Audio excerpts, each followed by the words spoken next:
अस्सलाम वालेकुम नाज़रीन, एक महकती और चहकती सुबह के साथ मैं हूं आपका मेजबान डॉक्टर हन्नान नाज़रीन। दुआ करते हैं कि आज की सुबह आपके लिए ढेरों खुशियां लेके आप ही की चौखट पे आपका इंतजार कर रही हो। इसी दुआ के साथ आज के प्रोग्राम को आगे बढ़ाते हैं। जनाब, शहर फैसलाबाद का मौसम दिन ब दिन खुशगवार होता चला जा रहा है।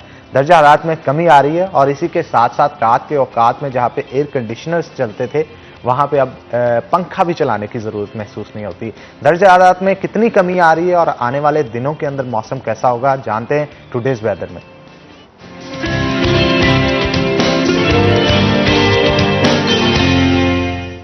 जनाब फरजाना सद्दीक हमारे साथ मौजूद होंगी, उनसे जानते हैं। जी फरजाना, आगाह कीजिएगा, आज शहर फैसलाबाद का मौसम कितना हसीन रहेगा? जी बिल्कुल, गर्मी की शिद्दत में कमी वाक़ई होना शुरू हो गई है। सूरज सारा दिन अपनी आबोताब के साथ चमकता तो है, लेकिन ठंडक का भी एहसास होता है। सारा दिन गर्मी होती है तो शाम होते ही, सूरज के ढलते ही ठंडक का एहसास होना शुरू हो जाता है। रातें ठंडी होना शुरू हो गई हैं। मौसम की इस तब्दीली से शहरी भी खुश हैं। उनका ये कहना था कि इस बार गर्मी का जो दौरानिया है वो बहुत ज्यादा रहा है और गर्मी की इस शिद्दत से वो बहुत ज्यादा परेशान थे। तहम जैसे ही मौसम बदलना खुश हुआ है तो मौसम की इस तब्दीली से वो खुश हैं। दूसरी जानिब मौसम का हाल बताने वाले कहते हैं कि आज दर्जा हरारत कम से कम 22 डिग्री सेंटीग्रेड जबकि ज्यादा से ज्यादा 32 डिग्री सेंटीग्रेड तक जाने का इम्कान है। लेकिन आने वाले चंद दिनों में भी बारिश का कोई भी इम्कान नहीं है। यही वजह है कि गर्मी की जो शिद्दत है वो ताहाल बरकरार है। ताहम अब इसमें थोड़ी सी कमी वाक़ई होना शुरू हुई है और मौसम की इस तब्दीली से शहरी भी खुश हैं। जी बहुत शुक्रिया फरजाना आपका। आप शहर फैसलाबाद का अहवाल बता रहे थे मौसम का। जनाब, शायरों के लिए ये बेहतरीन मौसम है और इस मौसम के अंदर रात के औकात में जब हल्की हल्की ठंड पड़ रही होती है तो उनका कहना है कि उनको आमदें बहुत ज्यादा होती हैं। तो जनाब आगे चलते हैं, लेकिन ये कौन आ गया बदमाश हमारे स्टूडियो के अंदर? काफी अजीब से करैक्टर लग रहे हैं, नूरी नत टाइप कोई बंदा लग रहा है। आरफ भाई, किसको भेज दिया आपने? बताया नहीं इस सरप्राइज का आपने। कौन है जनाब आप? जे मन लवा ते सिर विच डांगा मारेंगा सोनिया। अरे मैं क्यों मानूंगा, आप मुझे ये बताएं आप है कौन, कहां से आए हैं? मैनू पूरा पंजाब जानदे सोनिया। लेकिन मैं तो जानता ही नहीं हूं। मेरा नाम नूरी नत। नत किसे तारफ का मुहताज नहीं सोनिया। लेकिन नूरी नत तो बड़ा डाडा करैक्टर था, आप तो मुझे उसकी कॉपी लग रहे हैं। मैं ओदे चौन वाला सोनिया। नूरी नत हर शहर ते हर पिंड विचों नत नत दी आवाज आएगी। अरे क्या बात है, आप लगता खाते पीते भी उन्हीं की तरह है, काफी हट्टे कट्टे हैं। क्या खाते पीते हैं आप? दुध मक्खना नाल पलन वाले ऐसे तरह दे हुंदे ने जवाना। दुध मक्खना नाल पलिया होया नत पूरे पंजाब ते भारी है। ये हंसी कैसे हंस रहे हैं जनाब? पैर थले कोई चूहा आ गया सी सोने। अच्छा मुझे ये बताएं, ये कटिंग शेटिंग बड़ी आपने नूरी नट टाइप भी करवाई है, लेकिन काफी मैच हो भी रही है, नहीं भी हो रही, ये चक्कर क्या है आखिर? एक हमाम ते गया सी सोने, नाई नू कम दा पता नहीं सी, उन्हें नूरी नत बना छड़िया। नूरी नत बना दिया उन्होंने। शौक दा फिर आलम ते फिर तुसी जानदे हो, नत बन गया ते फिर मैं नत दे गेटअप विच रोड ते निकलिया ते तुहाडे स्टूडियो ते नजर पई। मैं क्या अज फिर इन्हां दे नाल ही मैच पै जाएगा। मैच तो पड़ेगा जनाब, भरपूर मैच पड़ेगा। बड़ा जबरदस्त करैक्टर आज हमारे साथ एक मौजूद है, लेकिन इसके साथ साथ हमारे साथ जुल्करनैन भी मौजूद है। उनका भी तारुफ करवाता चलूं आपको, हमारे सीनियर रिपोर्टर हैं सिटी 41 के। तो जुल्करनैन, आपको भी वेलकम करते हैं। और बिन बुलाए मेहमान हमारे नूरी नत साहब जो है, नूरी नत आ गया है सिटी 41 दे दफ्तर विच ते नूरी नत दे एक्शन देखो तुसी। ये तो भरपूर। हनान, मैं यहाँ पे पूछना ये चाह रहा हूँ कि ये इनके पास जो कुल्हाड़ी है, क्या इस पर धार लगी हुई है, धार चढ़ी हुई है? और ये लकड़ी का दस्ता भी नहीं है। हाँ, अगर ये तो मुझे जाली लग रही है वैसे। अगर तो ये धार वाली है तो मैं थोड़ा सा साइड पे हो जाता हूं। मसवाका बेचना वा। मसवाके बेचते हैं इसके साथ? नहीं सर, तुसी मेरी खुआड़ी दा मजाक ना डाओ। नत दी खुआड़ी नत दी पहचान है सोनिया। इस पहचान से नत ने तो बहुत कत्ल भी किए, मार धाड़ और ये वो। आप में भी जरूरत है इतनी कि किसी के साथ लड़ाई कर ले? सर मैं ते नाली नहीं टप सकता सोनिया। तो फिर बदमाशी क्यों कर रहे हैं? सर कॉमेडी का तूफान लेके इंशाल्लाह बहुत जल्द मैं रोड शो करने वाला हूं। अच्छा, आपके फैसलाबाद में ऐसा कॉमेडी का जलजला लेकर आऊंगा कि पूरे पंजाब चो नत नत दी आवाज आएगी। जी आरब भाई, ये बड़ा जबरदस्त करैक्टर आपने ढूंढा है। हमारे जो प्रोड्यूसर साहब हैं और नूरी नत की भरपूर एक्टिंग करने की कोशिश कर रहे हैं। तो मेरा ख्याल है आप कितनी देर से फॉलो कर रहे हैं नूरी नत? लगता है काफी फॉलो करते हैं उन्हें। मैं 20 साल तो उन्होंने फॉलो कर रहे हैं सोनिया। और कभी मिले फिर वो आपको? मेरा बहुत पुराना तल्लेक नत साहब के नाल उन्हों का इको ही मैसेज है सोनिया, कॉपी करनी है तो मैंने पूरा करी, नहीं तो ना करी। अच्छा, मैंने सुना दे दरिया चीरे पुलसां दे पैरे तोड़े, मोतियां वाले दी जियारत करके टुर जावां। याद रखो ए नत्तियां ते गिद्दड़ दे कन्न विच भी पा दिए, ओ भी मैदान नहीं छड़दा सोनिया, मैं तो फिर नूरी नत्ता। अच्छा, वैसे जब आप हंसते हैं ना तो यूं महसूस होता है जैसे कोई गबरू जवान और कोई डकेट टाइप बंदा जो है आपके पास खड़ा है। आप डायलॉग्स बहुत अच्छे बोलते हैं और आपकी आंखों में लाली भी नूरी नत जैसी है। तो कोई और डायलॉग उनका याद है आप? उन्होंने डायलॉगां दे नाल ते सीना भरिया पिया है सोनिया। मैं चाहता हूं उस सीने को खाली करें आप, ताकि बोझ कम हो थोड़ा। नहीं तो फिर रोड शो दे विच भी बोलने नहीं ते तुहाडे। कोई एक डायलॉग आप उनका मैं बोलते। सर पूरा पंजाब जानदा है, नत किसी तारफ का मुहताज नहीं सोनिया। नत हर शहर ते हर पिंड विच कॉमेडी का तूफान लेके जाएगा ते हो जिया जाएगा कि पूरा पंजाब नत नत करेगा सोनिया। चले जी, देखते हैं पंजाब कितना नत नत करता है। और बड़े जबरदस्त करैक्टर हैं जी। हमारे साथ बाबर साहब मौजूद हैं।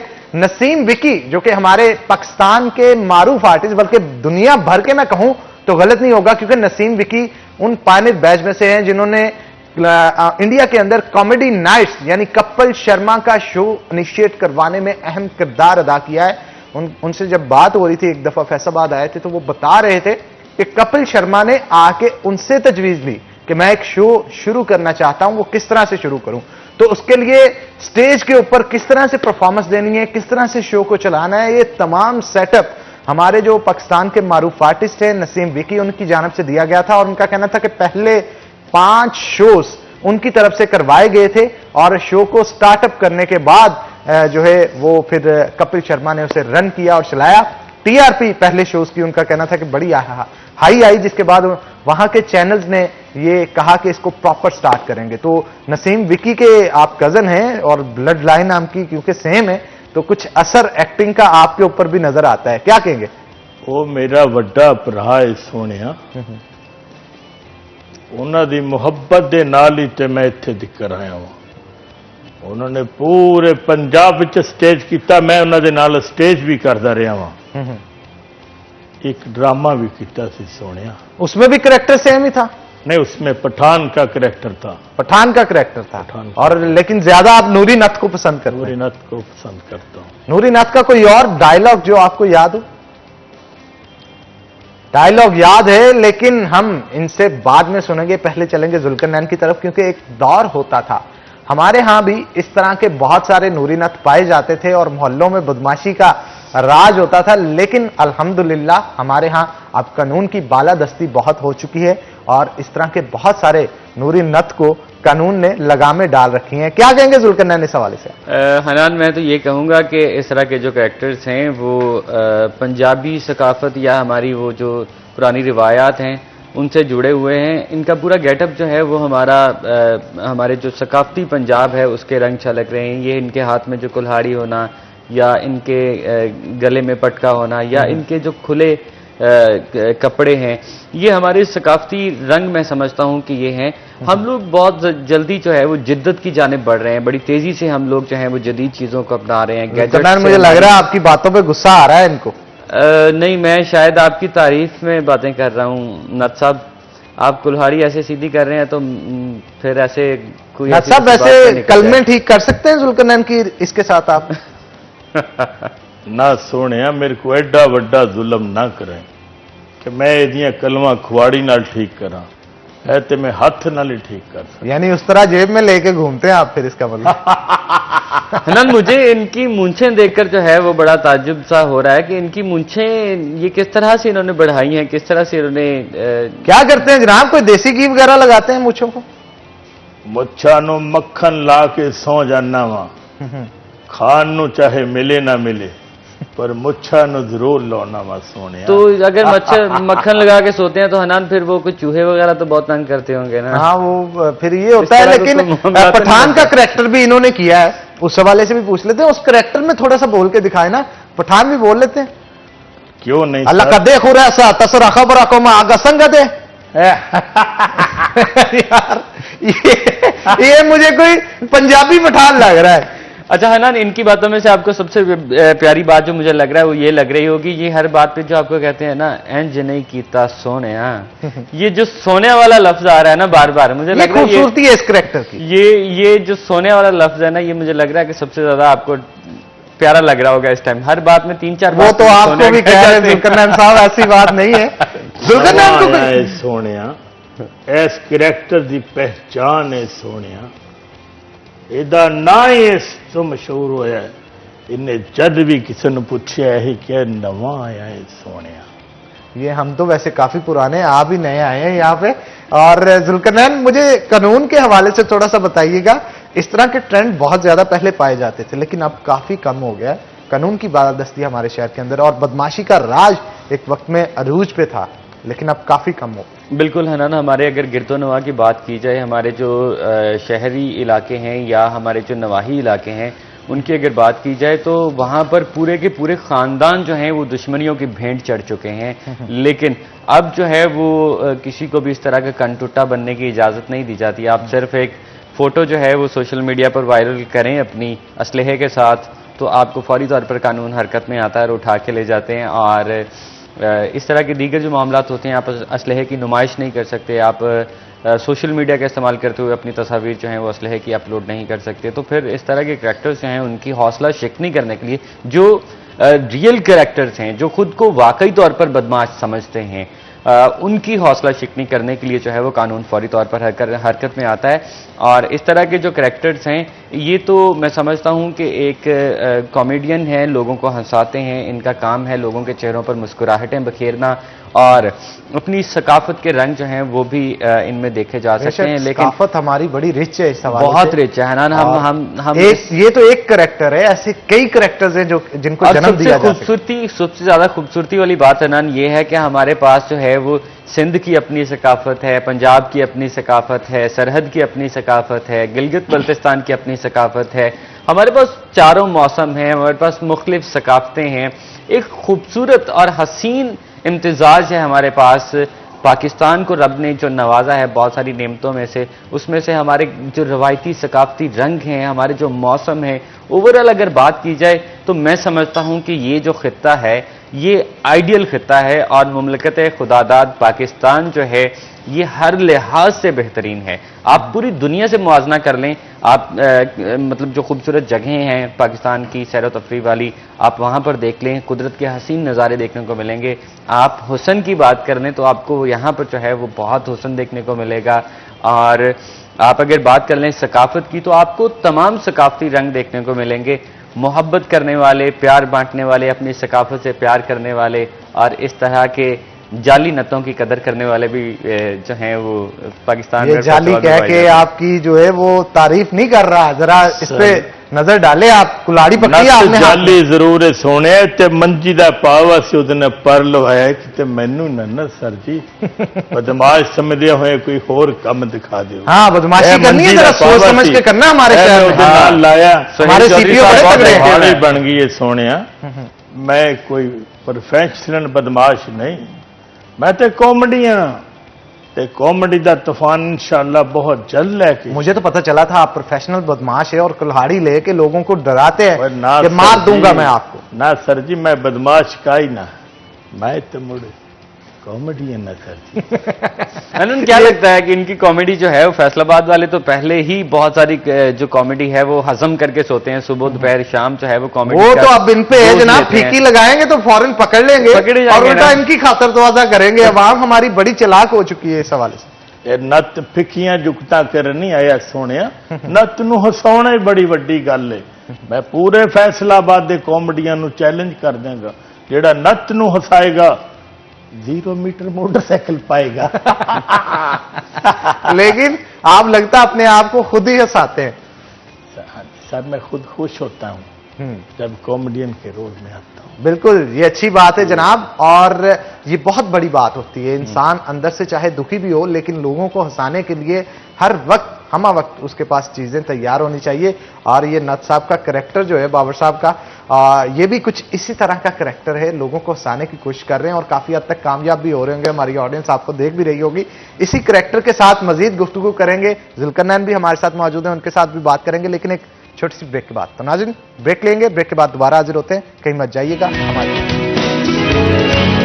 नाज़रीन, ब्रेक के बाद खुशामदीद। हमारे साथ जनाब नूरी नत साहब मौजूद हैं और जुल्करनैन भी मौजूद है हमारे साथ, तो उनके साथ मजीद गुफ्तगू करते हैं। जनाब, मुजफ्फर अदीब के साथ आपकी काफी शक्ल मिलती है। नूरी नत से ज्यादा करैक्टर तो आपको उनका पसंद है, लेकिन मुजफ्फर साहब के साथ आपकी काफी मिलती है शक्ल। क्या कहेंगे इस हवाले से आप? ਮੈਨੂੰ ਨੱਤ ਨਾਲ ਹੀ ਮਿਲਦਾ ਰਹਿਣ ਦੇ ਸੋਹਣਿਆ, नहीं तो मैं ਇਹਦੇ ਚੋਂ बाहर आ जाऊंगा। चलें जी, नत साहब की करैक्टर ही अगर इनको पसंद है तो वैसा ही मैं ये समझता हूँ कि यहाँ पर जो है वो आज के दौर में हमारी जिंदगी जो है वो बहुत दौड़ती भागती चीखती चिंगाड़ती और जल्दी वाली जो जिंदगी है हमारी हो चुकी है। ऐसे में मुस्कुराहटें बिखेरना, खुशियाँ बांटना, खुशियाँ समेटना जो है वो बहुत ज़्यादा ज़रूरी है, क्योंकि हमारी स्ट्रेस जो है वो भी कम होती है और वैसे भी मुस्कुराना जो है वो सदका है। तो ऐसे में मुस्कुराहटें बिखेरने वाला जो काम है वो बिलाशुबा मैं समझता हूँ कि काबिल सताइश है। इससे लोगों को एक तो तफरीह का मौका मिलता है, दूसरा दूसरों लोगों को अपनी जो परेशानियाँ हैं वो भूलने का मौका मिलता है। तो हमें इस तरह के करैक्टर्स से जो है वो मोहब्बत भी करनी चाहिए, हमें प्यार भी करना चाहिए। मैं अपने व्यूअर्स से भी कहना चाहूँगा कि आपके इर्द गिर्द कोई ऐसा शख्स जो आपको हंसाने की कोशिश कर रहा है, वो चाहे बात उस लेवल की नहीं भी कर रहा, लेकिन आप उसे एक स्माइल ज़रूर पास करें। वो खुद में पता नहीं कितनी परेशानियां समेट के आपको जो है वो मुस्कुराहट देना चाह रहा है। तो ये बड़ी जबरदस्त थेरेपी होती है जुल्करनैन, कि आप किसी से अगर फर्स्ट टाइम मिलते हैं, इंप्रेशन आपका गलत किस तरह से जाता है जब आप ठीक तरीके से उसके साथ हाथ नहीं मिलाते, अपने फेस को डाउन रखते हैं, गुस्से वाली मुस्कुराहट, गुस्से वाला एक्सप्रेशन रखते हैं, हाँ। मुस्कुराहट नहीं देते, लेकिन जब किसी से सलाम अलैकुम कह के साथ में मुस्कुरा दिया जाए, हाँ। वो अगले का चेहरा खुद ब खुद अच्छा हो जाता है। और आपके बारे वो कहते हैं ना कि first impression is the last impression, तो पहला इंप्रेशन जो पड़ता है वो बड़ा अच्छा पड़ता है। हम हमारे इर्द गिर्द जो नेगेटिव एनर्जी की वेव्स हैं, हम उसमें घिरे हुए हैं। हम नेगेटिव एनर्जीज जो हैं वो बहुत जल्दी एब्जॉर्ब भी करते हैं और हम नेगेटिव एनर्जीज जो हैं वो रिलीज भी कर रहे होते हैं।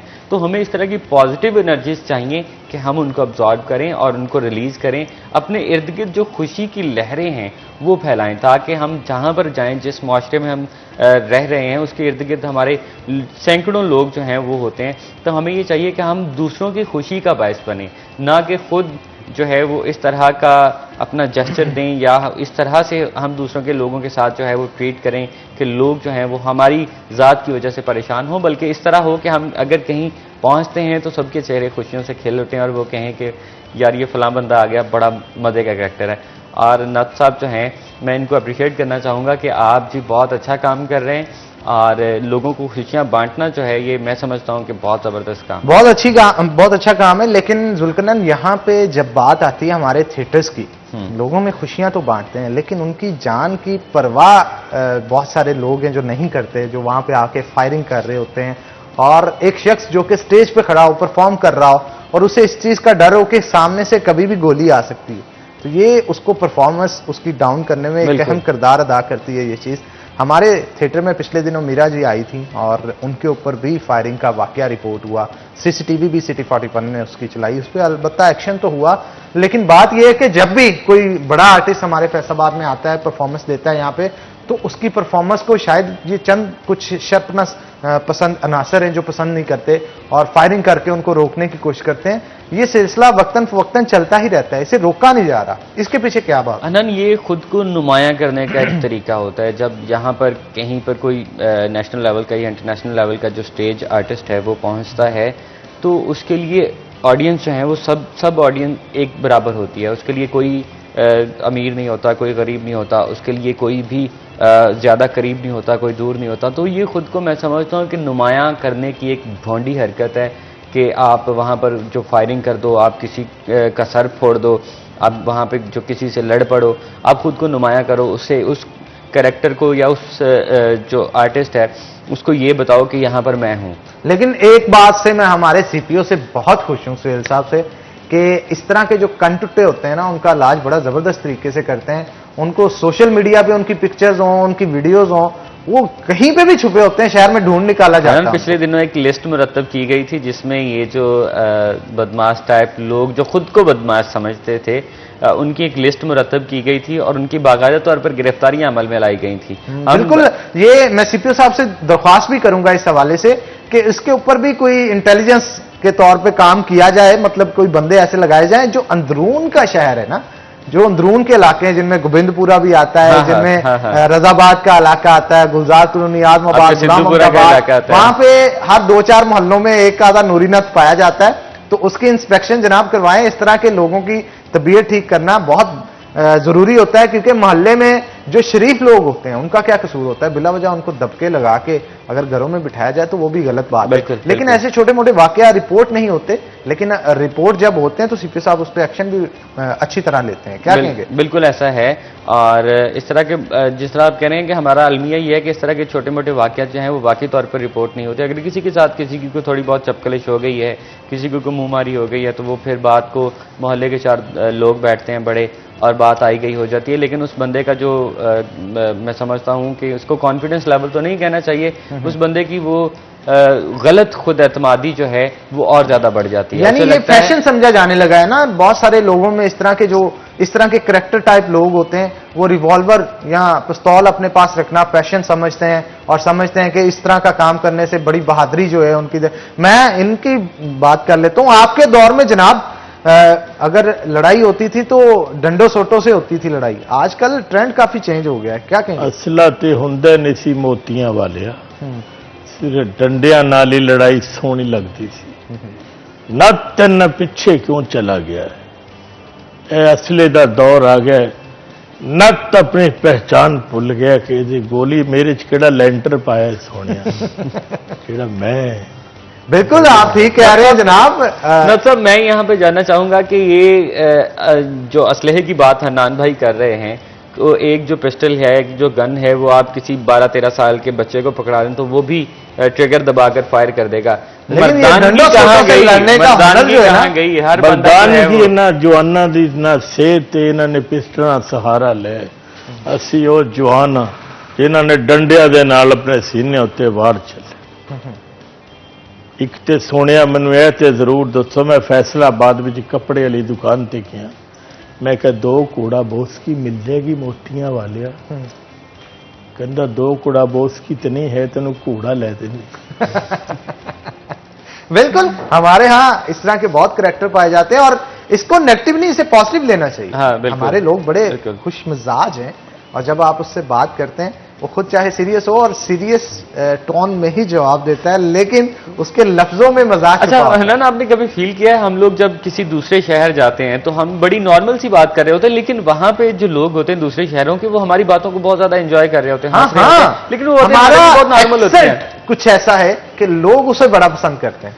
यानी हमारी जुबान में जैसे खास तौर पे फैसलाबाद में बात की जाए, किसी को भी बुलाना है ना, बीरे की कर रहे हैं, बीरे का लफ्ज इस्तेमाल किया जाता है। तो ये एक मिठास का लफ्ज समझा जाता है किसी को प्यार से बुलाना हो। वो कहते हैं कि फैसलाबाद के लोग जो होते हैं इस मजाज के हवाले से बड़े ठंडे और अच्छे होते हैं कि प्यार से एक दूसरे को बुलाते हैं। सर हर बंदे जुगत कर रहे थे, की काम करे बंदा यानी काम नहीं कर रहा, जुगत कर रहा है। हर बंदा जुगत कर रहा। मैनू मस्ताना साहब कदी कहते होंगे सी, पूरे पंजाब विच शौक कर लें यार, फैसलाबाद ना चाहिए। मैं क्या क्यों मस्ताना साहब? तेरे नालों वध जुगता करने ले तेन या फिर करैक्टर हो जा करी कि लोग तेन जुगता करन। मैं इसलिए नूरी नत दे रूप विच तुहाडे शहर। ये बड़ी खूबसूरत बात है सुल्तान कि खुद ऐसा करैक्टर बन जाए, लोग आपको मजाक का निशाना बनाए। और सबसे बड़ा आर्टिस्ट वो होता है, यहाँ पे मुझे मरहूम हमारे जो बहुत अच्छे आर्टिस्ट थे लाहौर के, उनकी याद आ गई कि वो कहते थे कि स्टेज पे जब मैं खड़ा होता हूं, जब मुझ पे लोग झुकते करते हैं, मैं क्यों लोगों को क्यों देता हूं। और लोगों को अमानुल्लाह साहब जब क्यों देते थे तो तब लोग उन पे झुकते कसते थे। वो कहते मेरे बालों पे झुकते करते थे, मेरी बॉडी पे झुकते करते थे, मेरे फेस पे करते थे और उसे वो एंजॉय करते थे। ये वो बड़ा आर्टिस्ट होता है जो लोगों की झुकते अपने ऊपर एंजॉय करे, लोगों को हंसाने का मुझे मौका ये दे। लग रहा है कि हन्नान भाई ना बहुत कंट्रोल करके बैठे हुए हैं। जिस तरह से आप कह रहे हैं ना कि सारे लोग झुकते करते हैं, तो इनमें भी एक फनकार छुपा हुआ है और मुझे लग रहा है कि वो अभी बड़ा असल में जबरदस्ती उसको पकड़ के फनकारों में बैठे हुए रह हैं। रह के वो कहते हैं ना खरबूजा खरबूजे को देख के रंग पकड़ता है। तो फनकार जो हैं वो हमारे फैसलाबाद की अगर बात की जाए, यकीन माने जुल्करनैन इतना टैलेंट है उनमें, सिर्फ और सिर्फ जुगतों के हवाले से नहीं, वो जब स्टेज के ऊपर आके परफॉर्म करते हैं ना, मुझे यूं महसूस होता है कि एक मुकम्मल करैक्टर जो है वो चल के जा रहा है स्टेज पे। बिल्कुल। अगर वो ख्वाजा सराह बनाए तो ख्वाजा सराह की भरपूर एक्टिंग करते हैं। अगर वो हीरो बनाए जैसे नूरी नट टाइप या सुल्तान राय टाइप जो है वो हीरो बनता है, तो उसको भरपूर एंजॉय करते हैं वहां पे बैठे लोग भी, और जो उस करैक्टर को परफॉर्म कर रहा होता है वो भी। खास तौर पे हमारे फैसलाबाद थिएटर के बहुत सारे ऐसे आर्टिस्ट हैं, उनको मैं जानता हूं, वो मूवी लगा के ना और 2-2 घंटे की मूवी देखते हैं, उसमें डायलॉग्स को ऑब्जर्व करते हैं, उसकी बॉडी लैंग्वेज को ऑब्जर्व करते हैं, उसकी एक्टिंग को ऑब्जर्व करते हैं कि वो किस तरह से रंग में भंग जो है वो डालनी है। वो फिर स्टेज पे जाके जब वो रंग में भंग डालते हैं तो यकीन माने जितनी ऑडियंस बैठी होती है वो उसको भरपूर एंजॉय करती है। हमारे यहाँ मुस्तफा कुरैशी साहब का जो करैक्टर आप कर रहे हैं, ये भी स्टेज के ऊपर परफॉर्म करते हैं। सुल्तान राय को हमारे कुछ ऐसे हुसनैन कमाल है, राशिद कमाल है, मतलब वो इस तरह से इसे परफॉर्म करते हैं कि यूं महसूस होता है वाकई ही सुल्तान राय साहब आज भी मौजूद है, लेकिन उनका कोई लो वर्जन है, वो स्टेज पे परफॉर्म कर रहा है। डायलॉग्स जुस्सा तो वैसा नहीं होता, लेकिन डायलॉग्स और परफॉर्मेंस बिल्कुल उन जैसी होती है। हनन, हम अगर अपनी पुरानी वो फिल्में उठा के देख लें तो उनमें कोई ना कोई उनमें स्टोरी जरूर होती थी, उनमें कोई ना कोई सबक जरूर होता था, उसमें कुछ ना कुछ मिलता जरूर था। अब आप ऐसा करें 4 अच्छी गाड़ियां ले लें और 4 मॉडल्स ले लें, उनको डांस करवा लें और 4 गाड़ियां जो हैं वो आप घुमा दें, लेकिन फिर भी मैं जुल्करनैन यहाँ पे जरूर कहूंगा, हमारी फिल्म इंडस्ट्री जहाँ पे स्टैंड कर रही है ना इस वक्त, बड़ी अच्छी तरीके से वो तरक्की की तरफ जा रही है और इसी तरह इसे जाना चाहिए, तभी हम compete कर सकते हैं ऑल ओवर द वर्ल्ड। और पुरानी मूवीज की जहां तक आप बात कर रहे थे,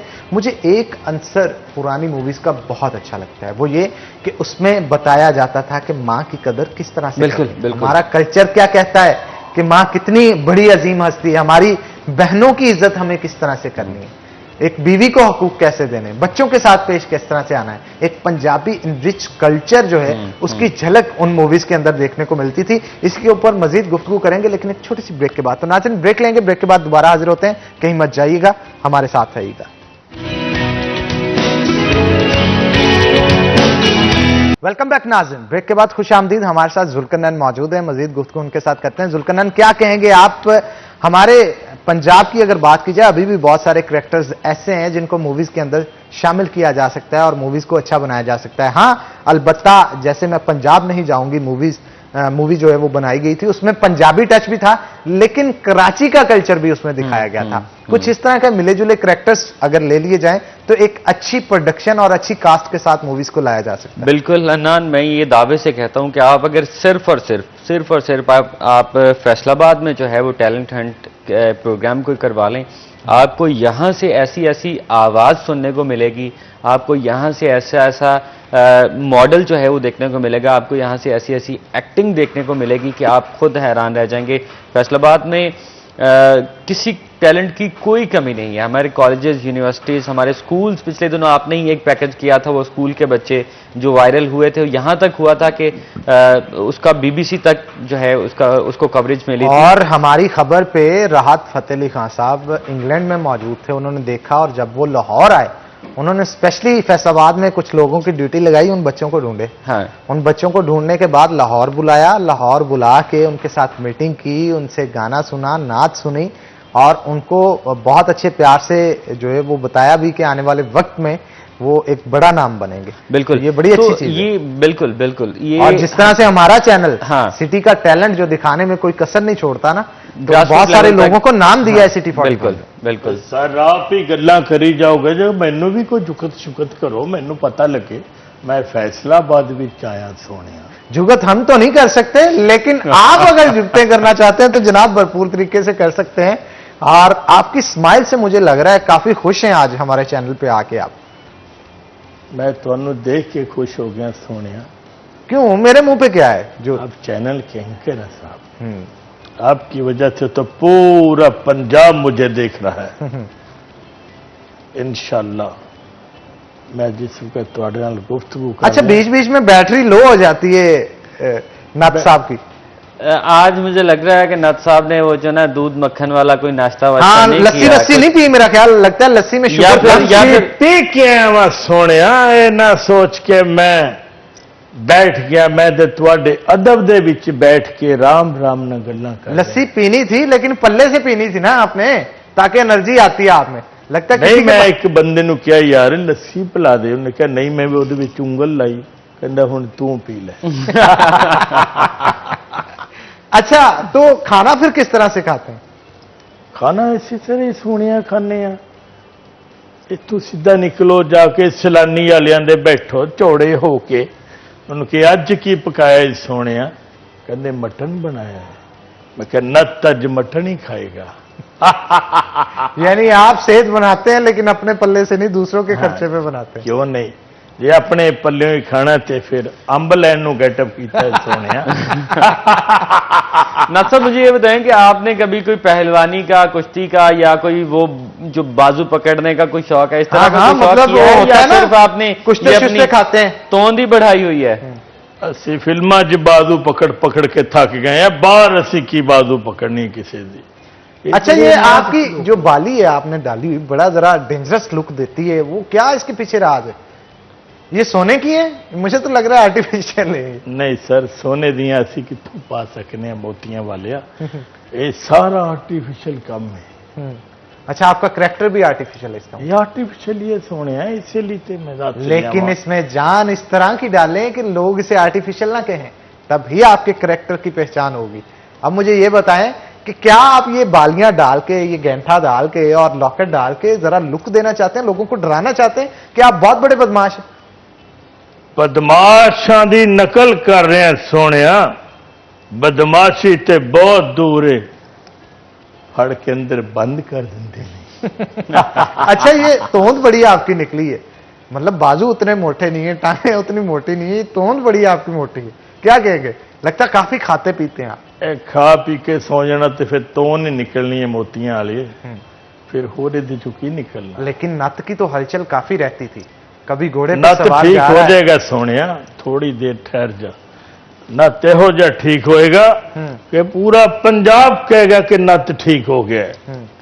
कहते सिर्फ मैं गौर नहीं किया कि मैं तेरे शो में जा रहा हूं। बिल्कुल ठीक है जी, देखते हैं नत कितना अच्छा, ठीक नत साहब होता ने है। बाकायदा तौर पर अपनी तोंद को कुल्हाड़ी से उठाया हुआ है। हाँ, ना, हाँ, वो दस्ते वजन से उठा रखा है, वो हाँ। तोंद उठाने का ना काम भी ले कर रहे हैं सोनिया, साथ साथ। ना कर, खिलवाड़ी उठाइए, तोन ते मेरी बहुत अंदर है।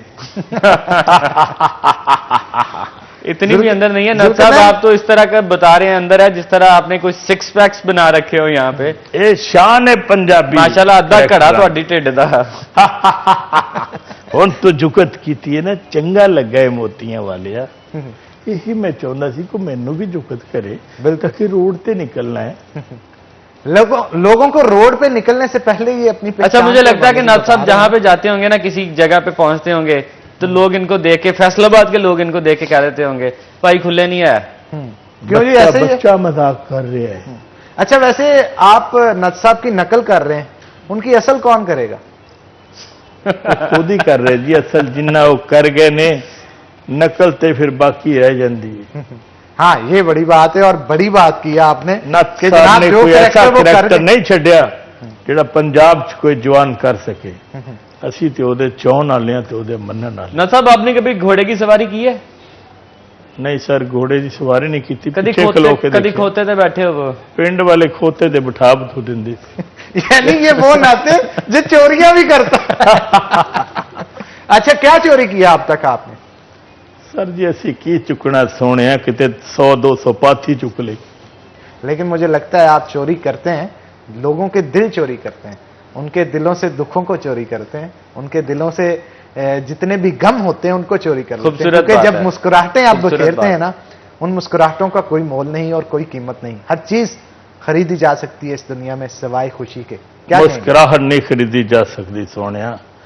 नत ने सारी जिंदगी वैर लेने हुण कॉमेडी दे विच इसे लिए रोल प्ले कर रहे हैं कि दुनिया ये ना समझे कि सिर्फ बदमाशी जानते ने, ए मुहब्बत करने भी जानते ने ते हसाना भी जानते। वैर कितना ले किसी दी पाथी चौकी वारी हो गया। सुल्तान राय टाइप कोई करैक्टर मिला? सुल्तान राय की और आपकी काफी लगती थी। हाँ जी। कौन मिला? बहुत करैक्टर कीते राय साहब। तो किसी ने आके आपके आगे उसी तरह गंडासा? सुल्तान राय साहब का करैक्टर आपको सुना देता हूं। जी जी जरूर जरूर। मेरा रात छड़ दे ओए, ओए मेरे पैर की तमक सुन के तेरे जवाना दे दिल पट जाता सी। जब चला जाए तू। मुझे अभी लग रहा था जिस तरह से कुल्हाड़ी इन्होंने फेरी ना, मेरा पांव उतार देना था। तो मुझे लग रहा था जिस तरह से इन्होंने स्टार्ट किया ना, मेरा राह छाड़ दिया, तो मुझे लग रहा था मुजाहिद अभी कैमरा यहां से साइड पे उठा के ले जाएगा। कोई और डायलॉग किसी फेवरेट करैक्टर का आपको याद हो? राय साहब दे बेपनाह डायलॉग जनाब सुनाए ना, हमने आपको आज बुलाया डायलॉग्स के लिए। अपने उका तो वध वदन मोढ़ा नहीं देदा जवाना। हाँ, पिछा हट जा, ए खोता रेडी मैं आप ही ले जाऊंगा। यानी ये वो न थे, वो रही है जो गधा गाड़ी भी चलाता है। तो मेरा पिंडां दे विच गधा गाड़ियां ते हुंदियां ने, होर उत्ते फ्लाइंग कोचां चलदियां ने सोहणिया। नाथ साहब की असल में वो घोड़े तक कभी एक्सेस नहीं हुई, इनकी बात खोते से शुरू होकर खोते पे मुक जाती हाँ, है। ऐसा क्यों है? मैं अक्सर पिंड विच खोते उत्ते बैठा वां, लोग कहंदे ने खोते ते खोता किस तरह बैठ गया। ये है हमारे शहर का असल कल्चर, ये है वो असल कॉमेडी जिसे लोग भी इंजॉय करते हैं और यहाँ के कैरेक्टर्स भी इंजॉय करते हैं। यानी अपने आप को कॉमेडी का खुद निशाना बना के। यहाँ पे ना मुझे हनान एक छोटी सी बात याद आ रही है, वो किसी ने 2 लाइनें लिखी थी शोरा कराम से, माजरत के साथ, पता नहीं वो ठीक है या गलत है।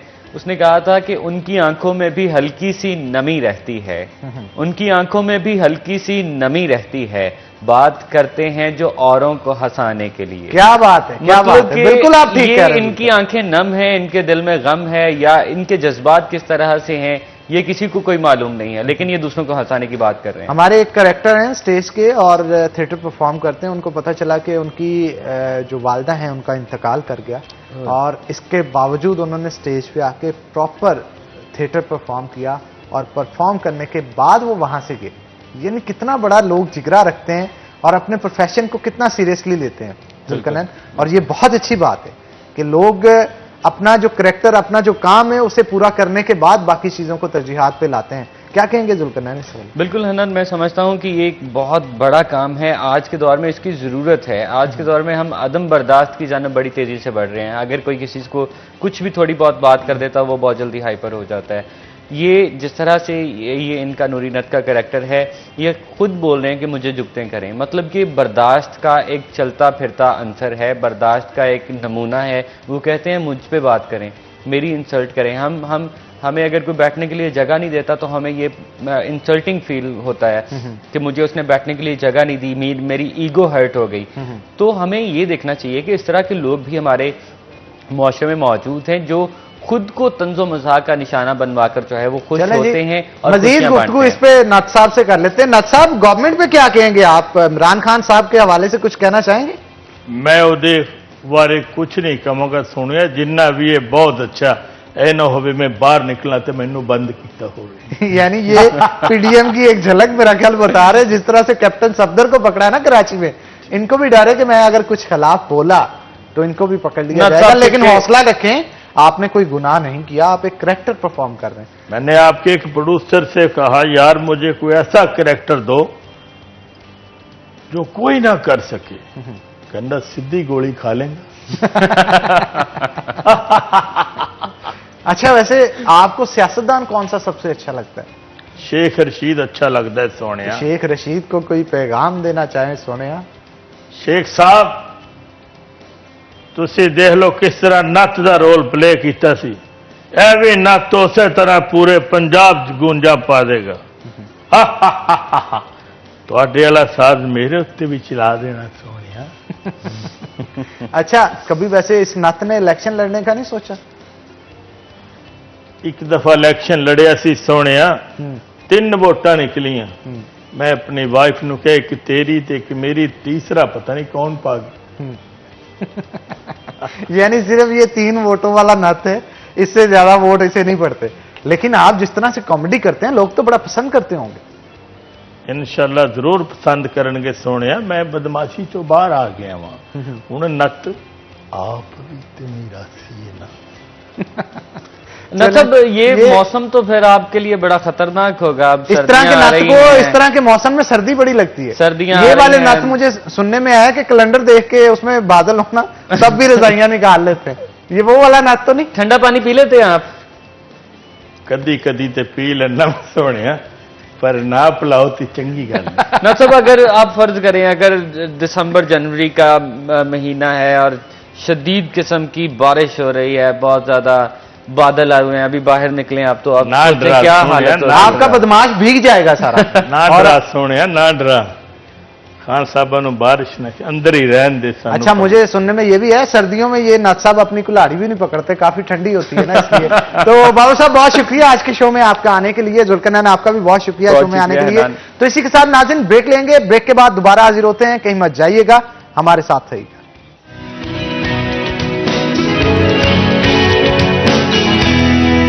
नाज़रीन ब्रेक के बाद खुश आमदीद। जनाब, छोटे ट्रेडर्स जितने भी फैसलाबाद शहर के अंदर मौजूद है उनके लिए खुशखबरी स्टेट बैंक ऑफ पाकिस्तान की जानिब से सुनाई गई है कि अब आसान कर्जा जात जो है उनकी जानिब से दी जा रही थी। इसी चीज़ के पेश नज़र गुज़श्ता दिनों के अंदर बहुत सारे ऐसे ट्रेडर्स जो कि ये ख्वाहिश रखते थे कि पाकिस्तान की गवर्नमेंट की तरफ से या स्टेट बैंक की तरफ से कोई ऐसे आसान कर्जा जात दिए जाएं जिनसे वो अपने कारोबार को दोबारा रन कर सकें।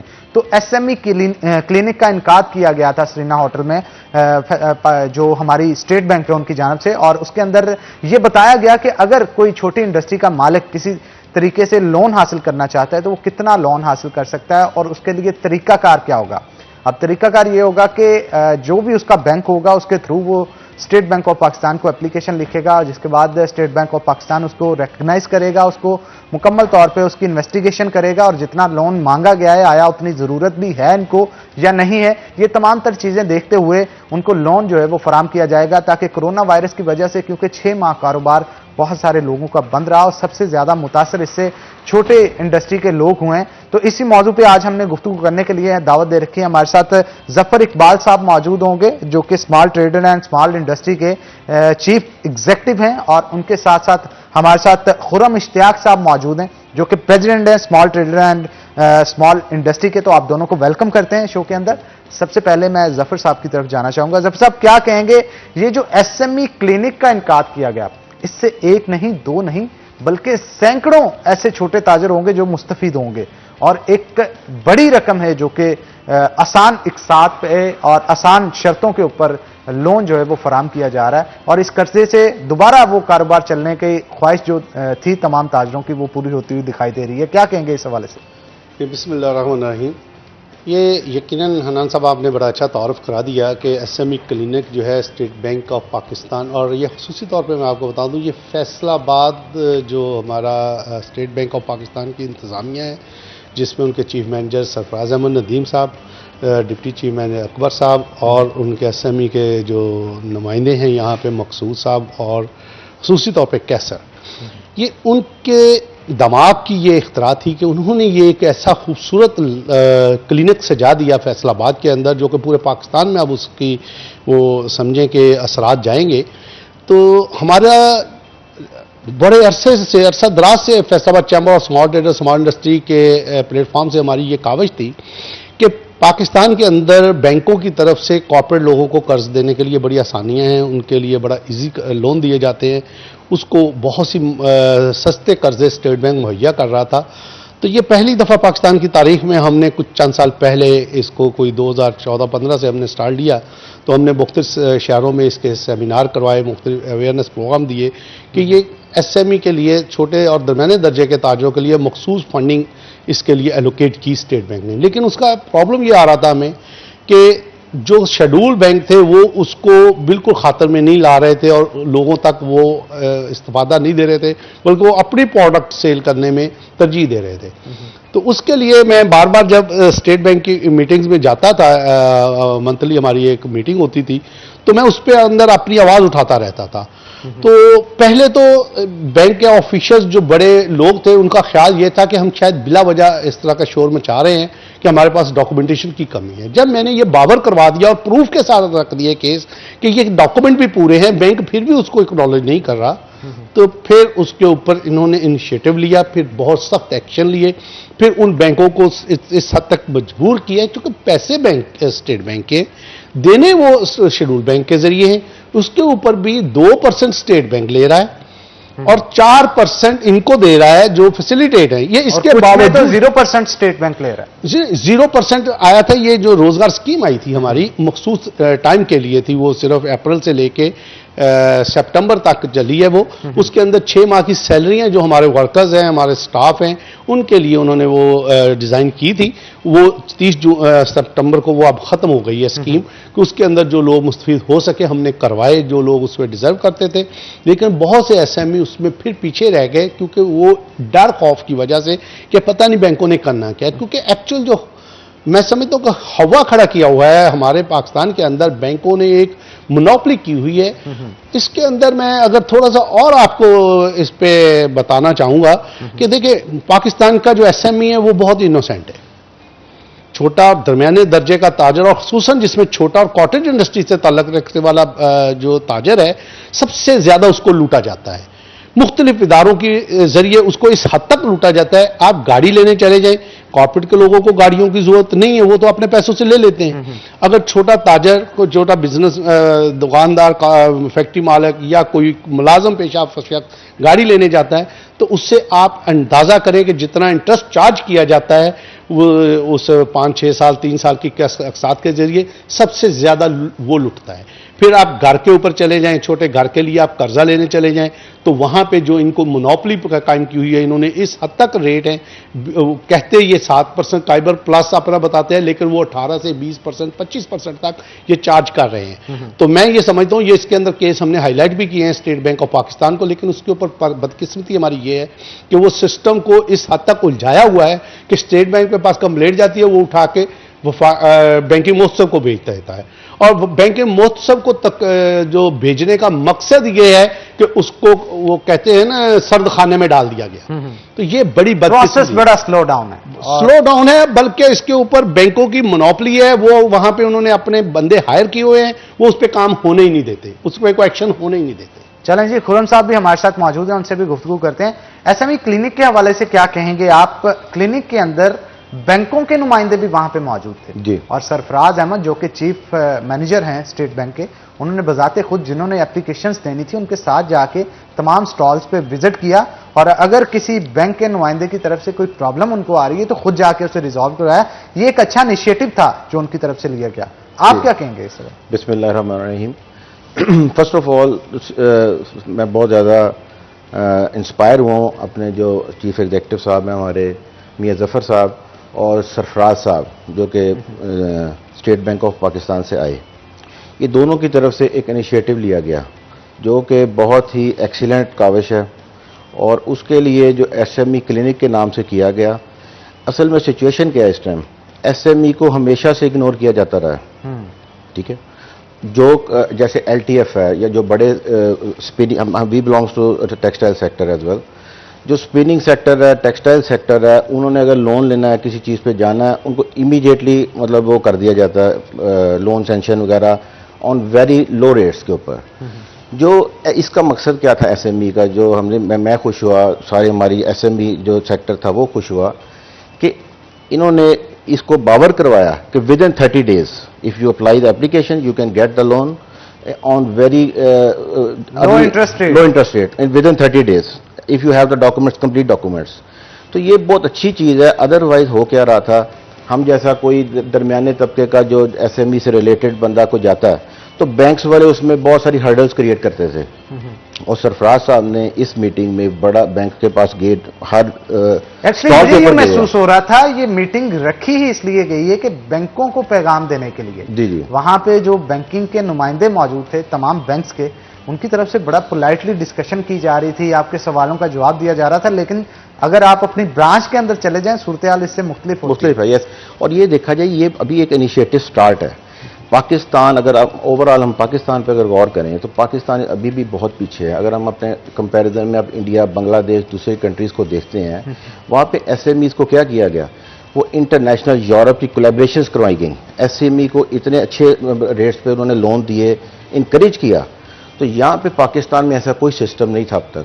जो मियां जफर साहब ने और ये सरफराज साहब की बहुत अच्छी काविश है आई थिंक, और अगर ये सक्सेसफुल हो गई तो पाकिस्तान इससे बहुत अच्छी तरफ आगे नया रुख होगा इस तरफ। बिल्कुल आप ठीक कह रहे हैं। जफर साहब क्या कहेंगे इस चीज की तरफ? तो स्टेट बैंक का अभी ध्यान ही नहीं गया था, आपने ध्यान जिस तरह से पढ़वाया, और इसके साथ साथ अभी फैसलाबाद में और दूसरे शहरों में भी ये क्लिनिक्स का इनकार किया जाएगा। इस हवाले से मजीद आपसे पूछूंगा, लेकिन एक छोटी सी ब्रेक के बाद, ब्रेक का वक्त हो गया तो नाज़रीन एक ब्रेक लेंगे, ब्रेक के बाद दोबारा हाजिर होते हैं। कहीं मत जाइएगा, हमारे साथ रहिएगा।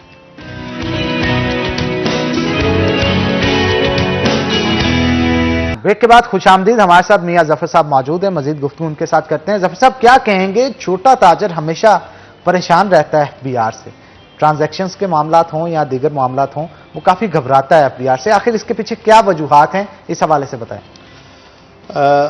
मैंने 2 साल पहले यहाँ पे फैसलाबाद के अंदर ये पहली दफ़ा एक चीज़ मुतारफ़ कराई थी कि मैंने इस वक्त यहाँ तारिक साहब थे चीफ कमिश्नर, उनके साथ उनके तमाम commissioner, deputy commissioner, additional commissioners जो इस जो हाई प्रोफाइल ऑफिसर फैसलाबाद में तैनात थे, उनको हमने इनवाइट किया और उनके साथ हमने अपने छोटे दरमियाने दर्जे के ताजर तंजीमों के मोस्टली जो लोग थे उनको बिठाया और उनको ये बावर कराने की कोशिश की कि जो एफबीआर है, फेडरल बोर्ड ऑफ रेवेन्यू, इसके साथ अगर एक एफ का और इजाफा हो जाए, friendly federal board of revenue, तो ये लोग ताजर जो हैं, ये जो आपने देखा होगा कि फैसलाबाद के अंदर कोविड-19 आया तो इन्होंने खैरात की इंतहा कर दी। इस हद तक खैरात का माल लोगों के पास था कि लेने वाले कम हो गए थे, ये पोजीशन हुई। तो यहाँ पे आप कैसे तसव्वुर कर सकते हैं कि ये लोग टैक्स से भागते हैं?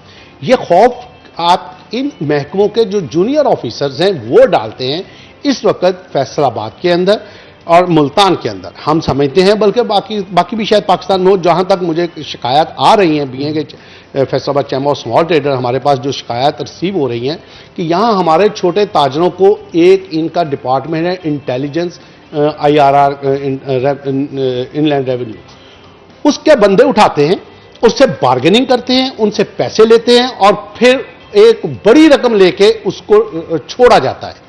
मैं समझता हूं ये ठेक नहीं। आप कह रहे हैं कि एफबीआर के बंदे पैसे कमाने में, इनलैंड रेवेन्यू के लोग हैं वो लगे हुए हैं यहां पे, और वहां से हमारी जो भी माल आते हैं पंजाब में कराची से बुक होके उसको वहां पकड़ा जाता है, वहां से उनको कहा जाता है डी लाए वो लाए, वो पाकिस्तान से माल बुक होके आ रहा है, कोई इंडिया या अफगानिस्तान से नहीं आ रहा। अच्छा, यानी इनसाइड ऑफ कंट्री के माल को जी सिटी में लाने के लिए ये प्रॉब्लम, हमारे पास ट्रांसपोर्टेशन हो रही होती है, उसको रोका जाता है, वहां ब्लैकमेल किया जाता है। अब एक बंदा कराची बैठा है या एक बंदा लाहौर में या फैसलाबाद में बैठा है, वो कहां से आपका पास जाएगा उसके पास वो डॉक्यूमेंट को करने? जब तक वो पहुंचता है कहते हैं हमने FIR काट दी। तो मैं समझता हूं कि इस किस्म की हरासमेंट बंद करनी चाहिए, प्राइम मिनिस्टर ऑफ पाकिस्तान को नोटिस लेना चाहिए।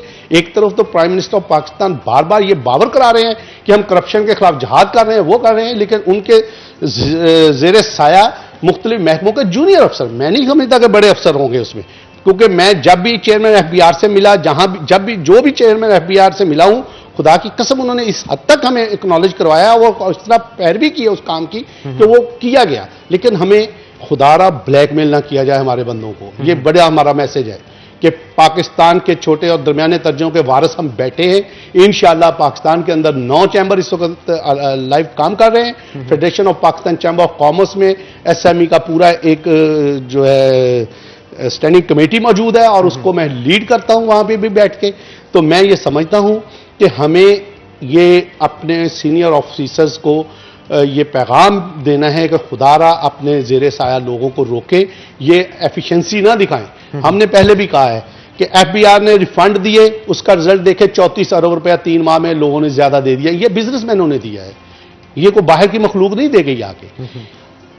स्टेट बैंक ने फंडिंग की है, इंजेक्ट किए हैं पैसे, सस्ते कर्जे दिए हैं, रोजगार स्कीम दी है, उसके बदले क्या हुआ कि आपकी एक्सपोर्ट कहां चले गई।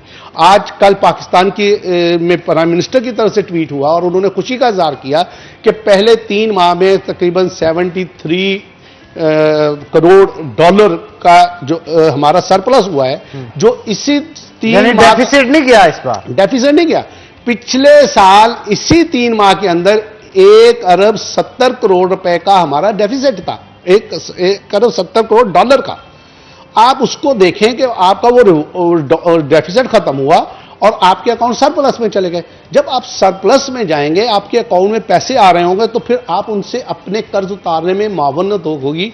और अगर आप मजीद इन ताजरों को, मैं फिर पैगाम दे रहा हूं ये आपके चैनल के जरिए उन पॉलिसी साजों को, कि अगर आप हरासमेंट को छोड़ के इनसे फ्रेंडली माहौल में ले जाएं तो ये इतना आपको टैक्स देंगे, इतना आपको एक्सपोर्ट करके देंगे कि आप उसको अंदाजा नहीं कर सकते। आपके जो कर्जे हैं, ये पाकिस्तान की तारीख में जो कर्ज लिया गया था, अब उसको उतारने का वक्त आ गया है। और हमारी नई नस्ल जो है, खुसूसी तौर पे आपने देखा होगा एसएमई क्लिनिक के अंदर भी हमने यंग जनरेशन को वहां पे दावत दी थी। हमने वो जो नए नौजवान थे उनको बुलाया था कि आप आए, अपने बिजनेस के लिए, अपने लिए जो भी आपको फंड चाहिए हम आपको फैसिलिटेट करते हैं। Faisalabad chamber of small traders, small industries का प्लेटफॉर्म आपके लिए हाजिर है। हम आपको फैसिलिटेट करते हुए बैंकों से कर्ज लगाएंगे। और मैंने फिर ये पैगाम अपने नाजरीन को दिया, आपके सारे नाजरीन को आपको देना चाहूंगा कि इसके लिए Faisalabad chamber of small trader का मेंबर होना जरूरी नहीं है, कारोबारी होना जरूरी है। अगर वो शख्स कारोबार रखता है, कुछ उसके पास प्लान है, उसको वो समझता है कि मैं कोई ऐसी फिजिबिलिटी उसके पास मौजूद है जिसको लेके वो आगे बढ़ना चाहता है, तो वो आए, बैंक में जाए, जाके अप्लाई करे और उसकी एक एप्लीकेशन की कॉपी मेरे साथ शेयर कर ले। मेरी ईमेल पे info@fcsti.com हमारा ईमेल है, वहां पे हमारे साथ शेयर कर लें और स्टेट बैंक को उसकी कॉपी साथ शेयर कर दें। स्टेट बैंक की वेबसाइट पे भी मौजूद है फैसलाबाद के तमाम ऑफिशियल्स के ईमेल और सेल नंबर। और जितना ज़बरदस्त मैं समझता हूं कि state bank of Pakistan Faisalabad का दफ्तर इस वक्त एसएमई के लिए काम कर रहा है, अगर ये पूरे पाकिस्तान में तमाम इनके ऑफिस ने इस तरह शुरू कर दिया तो यकीनन विद इन ईयर आप इनकलाब देखेंगे। बिल्कुल, और ये माशी इनकलाब होगा, इनकलाब बेहतरी की तरफ लेके जाएगा, माशी इनकलाब होगा और बेहतर इनकलाब और होगा। आजकल ये कोई जंगें जो लड़ी जाती हैं, ये हथियारों के साथ नहीं लड़ी जाती, ये मैशियत की जंग हो रही है। जो मैशियत में मजबूत है जो कंट्री, वही सब कुछ है। जैसे चाइना की अगर बात ली जाए, चाइना ने बड़ा अपने आप को इवॉल्व किया और आज उसकी मैशियत कहां पे स्टैंड कर रही है, पूरी दुनिया इस चीज की गवाही दे रही है। और सीपैक भी उसी का एक हिस्सा है और उससे हमारे पाकिस्तान को भी बहुत सारे फायदे हैं जो पहुंचने वाले। खुर्रम साहब भी हमारे साथ मौजूद हैं। खुर्रम साहब, क्या कहेंगे इसका फायदा, ये क्लिनिक जो लगाया जा रहा है, आम ट्रेडर को कितना होगा?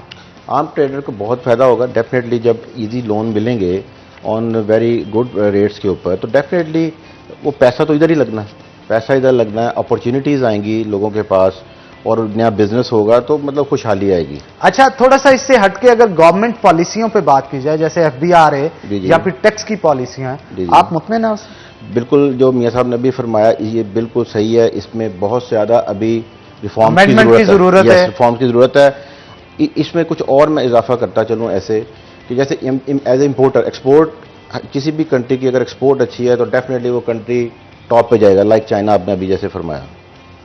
But as a importer we are facing some issues as well. वो इश्यूज क्या हैं आपसे मैं पूछूंगा, लेकिन एक ब्रेक के बाद, क्योंकि ब्रेक का वक्त हो गया। तो नाज़रीन, ब्रेक लेंगे, ब्रेक के बाद दोबारा हाजिर होते हैं, कहीं मत जाइएगा, हमारे साथ रहिएगा।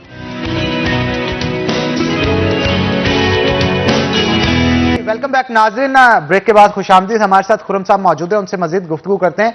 खुर्रम साहब, क्या कहेंगे आप, इंपोर्टर्स और एक्सपोर्टर्स की बहुत सारी प्रॉब्लम्स थी जिनके बारे आप डिस्कस करना चाह रहे थे। मैं चाहता हूं एज ए इम्पोर्टर हनान भाई, सिचुएशन ये है कि एज ए इम्पोर्टर अगर आप देखा जाए कि जो कॉर्पोरेट सेक्टर है, टेक्सटाइल सेक्टर है, जो अपर लेवल पे है, उनके ग्रीन चैनल्स हैं, उनकी शिपमेंट्स आती हैं, सेम डे क्लियर होकर चली जाती हैं।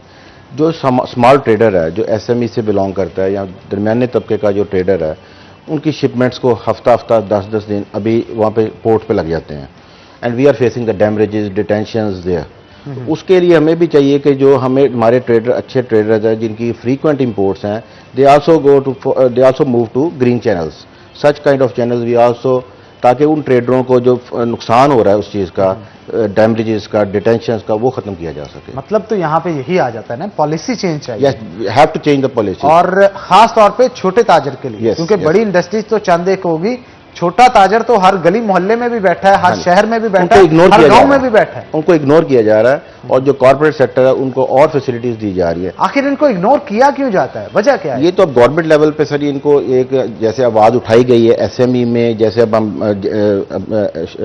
शुरू हुआ है, जैसे ये एसएमई क्लिनिक हुआ लाइक, इससे शुरू होने से ये आवाजें अब आगे आएंगी। यही ना, पता आवाज लगेगा, गवर्नमेंट तक पहुंचाई आवाज ही जाती नहीं है। पहले जा रही थी।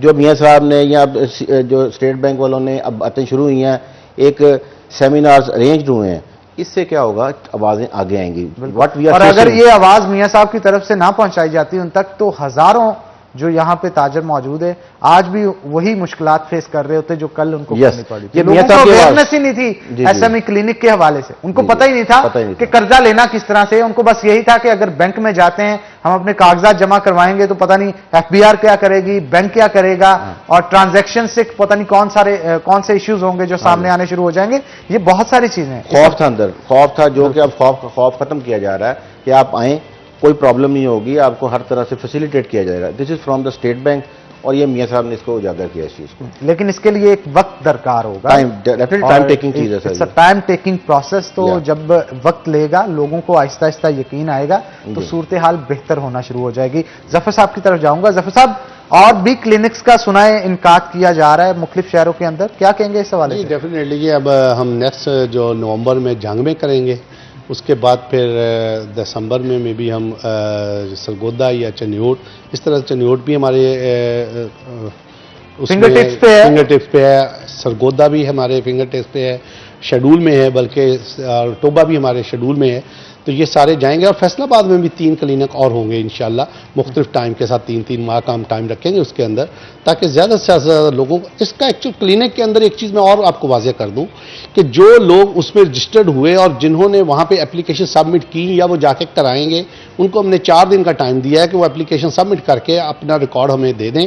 और उसके अंदर हम एक और फैसिलिटेट कर रहे हैं कि अगर किसी के पास डॉक्यूमेंटेशन प्रॉब्लम है, उसको समझ नहीं आ रही, उसको कोई डॉक्यूमेंट चाहिए, तो हम वो उनको उस चीज की फराहमी यकीनी फराहमी कर बनाएंगे। रहे हैं कि हम एक्सपर्ट के साथ मिला के उनसे वो डॉक्यूमेंट रेडी करवा के देंगे, ताकि वो आगे बढ़े और सिलसिला चले। हम उनको फंड दिलवाना चाहते हैं, एक्चुअल हम इस चीज़ पे पहरा देंगे कि हम उनको फंड दिलवाएं, और यही काम हमारे चीफ मैनेजर साहब का है और उनके टीम का है कि वो उसके ऊपर पहरा देंगे कि और उसके ऊपर काम करेंगे, ताकि एक्चुअल जो डिजर्विंग लोग हैं उन तक वो पैसे जा सकें। बिल्कुल आप ठीक कह रहे हैं। अच्छा, मुझे ये बताइएगा कि ज्यादा अगर गवर्नमेंट की बात की जाए, कारोबार के हवाले से ज्यादा बेहतर गवर्नमेंट कौन सी थी, नवाज शरीफ की या इमरान खान की? ना देखिए, ये एक पॉलिटिकल क्वेश्चन है, मैं इन चीज़ों में आप पॉलिटिक्स को छोड़ दें, मैं बताने पहले लगा की हूं। सूरत-ए-हाल और अब की देखिए, सूरत-ए-हाल मौजूदा का। ये तो बड़ी वाज़ेह है कि आप एक शहर का अमीर जो है, जिसको डिप्टी कमिश्नर या कमिश्नर होता है, वो अगर ईमानदार आ जाए तो पूरा शहर संवर जाता है। अगर मुल्क का हुक्मरान अगर ईमानदार और ऑनेस्ट हो, मैं समझता हूँ, और लेकिन आप समझते हैं कि नीचे जो टीम मौजूद है वो भी ईमानदार है? नीचे वाली टीम के ऊपर मैं बिल्कुल मुतमईन नहीं हूं, बल्कि मैं तो बार बार कहता हूं कि प्राइम मिनिस्टर साहब को अपने इर्द गिर्द का जायजा लेना होगा। उनको वो जो लोग हैं जिनके ऊपर इल्ज़ामात हैं, जो लोग बैठे हुए हैं उनके साथ काबीना में बैठते हैं, जिनकी वजह से उनको हजीमत उठाना पड़ती है, आपकी अच्छियाँ पॉलिसियाँ, अच्छी सोच जो है वो उसको जीरो कर देते हैं। तो लिहाजा उसके ऊपर आप देखिए, और खासकर मैं समझता हूं कि ये फुकदान है हमारी गवर्नमेंट का, इसका नहीं 73 साल से पाकिस्तान के अंदर इस चीज़ को एक्नॉलेज ही नहीं किया गया कि आप कॉर्पोरेट के लोगों के बीच बैठ के ये कहते हैं, छोटे और दरमियाने दर्जे के कारोबार के लिए बात करते हैं प्राइम मिनिस्टर साहब, हमें उनको खुशी भी होती साथ है, में लेके आए। हमें खुशी होती है, लेकिन एक्चुअल स्टेक होल्डर है उनको अपना बनाए। इन्होंने एक बनाई थी, बिजनेस काउंसिल बनाई है पाकिस्तान के अंदर, जब प्राइम मिनिस्टर साहब आए, उसमें बड़े बड़े कॉर्पोरेट के लोग ले लिए, उन्होंने अपने मफादात जो है वो निकलवा लेने हैं उससे। वो कर रहे हैं। आप एक एसएमई काउंसिल भी इसी तरह की बना लेते, आप एसएमई एडवाइजरी काउंसिल साथ बनाएं, उसके साथ बैठें हमारे साथ, महीने 3 महीने बाद एक मीटिंग रख लिया करें। खुदा गवाह है कि हम ये समझते हैं कि इतनी अच्छी इनपुट देंगे, अच्छे आइडियाज देंगे, ये समझते हैं कि पाकिस्तान से एसएमई टैक्स नहीं दे रहा। मैं कहता हूं कि मैंने ये जब शबर जैदी साहब थे, पौना घंटा उनके साथ उनके ऑफिस में मीटिंग की थी उन दिनों में, तो मैंने उनको ये चैलेंज देख के आया था कि अगर आप चाहते हैं कि इन छोटे ताजों से टैक्स लेना, आप हमारे साथ बैठ के तरीकाकार वज़ा कर लें। आप 2000 अरब चाहते हैं, हमको आपको 1000 अरब ना दिलवाएंगे तो हम अपने चैम्बर खत्म कर देंगे। बिल्कुल ठीक बात है। लेकिन यह मुमकिन नहीं है कि ताजर टैक्स ना दे। ताजर टैक्स देने को तैयार है, मेरे ऑफिस में आते हैं, मेरे पास मुझसे एसोसिएशन बैठती हैं, उनका रवैया ये होता है कि हम टैक्स देते हैं, भाई हमारे तरीके हमें उसका बता तो दो, हमें रिवॉर्ड नहीं मिलता। थ्रेट कौन खत्म करेगा हमारे ऊपर? आप सेल टैक्स की इनवाइस को पकड़ के आ जाते हैं, सेल टैक्स का जवाब बना के लोगों को पकड़ रहे होते हैं, आप मुख्तलिफ एरर आ जाता है। ऐसे नहीं फ्रेंडली इन्वायरमेंट की इस वक्त जरूरत है एफबीआर और छोटे ताजरों के दरमियान, जिसको लिंक करने के लिए सबसे अहम पहलू जो है वो है करप्शन का खात्मा। जब तक वो करप्ट लोग नहीं जो थ्रेट करते हैं सिर्फ इसलिए कि वो कुछ ना कुछ चार्ज करें उसके एवज उनसे, और जैसा आप बता रहे थे कि वो कोई बड़े ऑफिसर्स नहीं, ये इंस्पेक्टर लेवल के या निचले ऑफिसर्स होते हैं, तो उसके ऊपर भी एक्शन लेना चाहिए। मैंने तो इस पर यहां तक चैलेंज दिया था कि मैं 86 से बिजनेस कर रहा हूं, मेरे इतने एसेट नहीं है जितने यहां पे एक जूनियर अफसर आता है, बैठता है, 3 साल में उसके एसेट इतने बन जाते हैं, यहां से वो निकलता है, वो अरबपति बना है। मैंने वो मिसालें दी हैं, मैंने वो नाम रखे हैं उनके आगे, मैंने कहा इनके ऊपर भी इंटेलिजेंस लगा के इनकी भी इंक्वायरियां करवा लो ना जरा, हमें भी तो पता चले कि ताजों को तो थ्रेट कर रहे हो आप, ताजों को तो ब्लैकमेल कर रहे हो, इनकी इंक्वायरी कौन करेगा? इनसे कोई नहीं पूछा। वहां पे आप आ जाते हैं कि वो हमारा कोलीग है। अच्छा, जहां पे इंतजामिया की बात होती है, बहुत सारे अच्छे ऑफिसर्स भी इनमें मौजूद होते हैं, और कोविड के दिनों में बड़े बेहतरीन अंदाज में काम किया गया हमारे यहाँ, और ताजर जो हजरात थे उन्होंने इंतजामिया के साथ मिलकर चाहे राशन डिस्ट्रीब्यूशन के मामला हो या दीगर मामला हो, बड़ा अच्छा इकदाम किए। आप भी उनमें शामिल थे, क्या कहेंगे इस हवाले से? या मैं यहाँ पे अगर डिप्टी कमिश्नर फैसलाबाद को अप्रिशिएट ना करूँ तो ये बड़ी ज्यादती होगी कि इस वक्त मोहम्मद अली साहब एक एनर्जेटिक यंग, और मैं यकीन करें कि जब देखता था कोविड-19 में मुख्तलिफ ऐसी ऐसी जगह पे वो जा रहे होते थे, भाग दौड़ लगी होती, नौजवानों को लेके, नौजवान स्टाफ को लेके, जो उनके जूनियर ऑफिसर्स थे उनके साथ, तो मुझे आता था कि इनकी भी बच्चे घर पर बैठे देख रहे होंगे कि हमारा भाई क्या कर रहा है, हमारा खावंद क्या कर रहा है, हमारा बच्चे देख रहे होंगे हमारा बाप क्या कर रहा है। तो डेफिनेटली वो खौफ, वो चीज़ है, लेकिन मैं उनको जितना भी अप्रिशिएट करूं कि उस पूरे दौर में, और फिर जिस तरह उन्होंने इंतज़ाम किया, और इस शहर के अंदर जहां पे इस वक्त लेबर बहुत ज़्यादा है, यहाँ पे कारखाने और मजदूर तबके, जहाँ आपको कारोबारी बहुत मिलेंगे, तो लाम हालात जहाँ बिजनेस होगा वहाँ पे मजदूर भी उतना ही ज़्यादा होगा।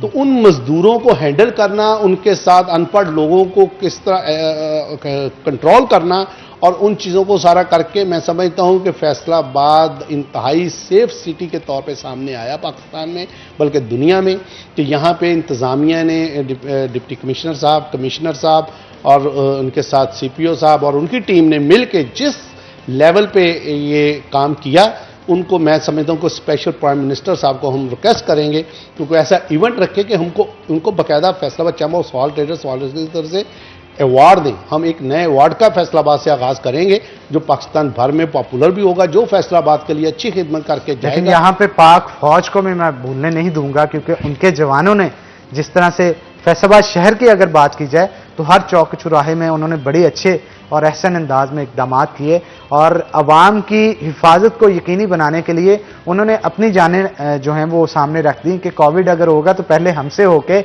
अवाम तक पहुंचेगा। पाक फौज का देन नहीं दिया जा सकता, जहां पे सरहदों पे भी हमारी हिफाजत करते हैं और सिविल इंतजामिया को भी जरूरत पड़े वहां पे भी होते हैं, इलेक्शंस हो वहां पे भी होते हैं, हर जगह पे हमारे बेहतरी के लिए वो मौजूद होते हैं। क्या कहेंगे सर? यकीनन इसमें मैं समझता हूं कि अगर आज पाकिस्तान का बच्चा इंतहाई महफूज सफर कर रहा है तो ये हमारे पाक फौज के जवानों, रेंजर्स, बाकी फोर्सेस का उनकी वजह से है कि आज इतनी जल्दी, जिस तरह पूरी दुनिया के अंदर आपने देखा होगा कि जहां भी इतनी बड़ी दहशतगर्दी की लहर हो, वो इतनी जल्दी किसी से कंट्रोल नहीं हुई। ये पाक फौज को एजाज हासिल है कि उन्होंने और कितनी जानों का नजराना दिया उन्होंने उसके लिए, और इस चीज को कंट्रोल करने। बेशक उसमें आज भी दे रहे हैं, वो आज भी नजराना है। इसका मैं समझता हूँ कि कोई ने उन माओं को सलाम जिन्होंने अपने बच्चे आज भी बेशक, जो है जवान होते हैं तो उनको फ़ौज के हवाले किया जाता है, फ़ौज में उसको भर्ती करवाने की ख्वाहिश ज़ाहिर की जाती है, फ़ौजी ऑफिसर बनाया जाता है। तो मैं यकीनन इसके अंदर कहूँगा कि ये रईसी साहब, जनरल बाजवा साहब, इन्होंने एक आर्मी के अंदर और ख़ासकर हमारे छोटे जो बच्चे थे उनके अंदर एक नई रूप होंगी कि वो जोश और जज्बा आ गया कि हम बड़े होके अब बच्चों से पूछे, एक वक्त तक भूल गए थे बच्चे कि हमने फौज में जाना है। आज बच्चों को पूछा जाए तो वो विश जाहिर करते हैं कि हम वो यूनिफॉर्म पहनना चाहते हैं, हम वो बनना चाहते हैं। बिल्कुल आप ठीक कह रहे हैं और हम दुआ करते हैं कि अल्लाह ताला हमारी पाक फौज के जवानों को, उनके अफसरान को अपनी हिफाजत में रखे और इसी तरह मुल्क कौम की वो खिदमत करते रहें। तो बहुत शुक्रिया आपका आज के शो में आने के लिए। खुर्रम साहब आपका बहुत शुक्रिया, जफर साहब आपका बहुत शुक्रिया। तो इसी के साथ नाज़रीन आज के प्रोग्राम से अपने मेजबान हन्नान बुखारी को दीजिए इजाजत। इंशाल्लाह कल होगी आपसे मुलाकात, तब तक के लिए अल्लाह हाफिज।